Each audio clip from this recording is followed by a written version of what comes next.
মুখ্যমন্ত্রী ডক্টর হিমন্ত বিশ্ব শর্মা মহাশয়, ওনাকে আমরা স্বাগত জানাচ্ছি আজকের এই মহতি অনুষ্ঠানে। করতালির মাধ্যমে সবাইকে অনুরোধ করবো মাননীয় মুখ্যমন্ত্রীর জন্য, যার উজ্জ্বল উপস্থিতিতে আমরা এই সুপার স্পেশালিটি হাসপাতালের কাজ শুরু হতে যাচ্ছে। আপনাদের কাছে অনুরোধ, আপনারা ঈশ্বরের কাছে প্রার্থনা করবেন যাতে এই হাসপাতালের প্রত্যেকে আমরা সেবা পাই। আপনাদের কাছে অনুরোধ, সবাই ঈশ্বরের কাছে প্রার্থনা করবেন। মাননীয় মুখ্যমন্ত্রী উজ্জ্বল আনন্দিত,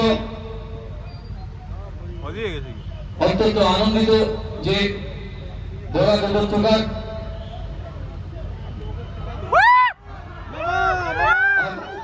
মাধ্যমে ওনাকে অভিবাদন জানান মাননীয় মুখ্যমন্ত্রী।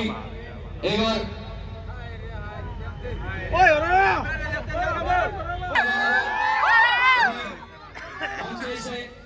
আসন গ্রহণ করবেন। আমরা ওনাকে মঞ্চে স্বাগত জানাচ্ছি। আমি মঞ্চে আহ্বান করছি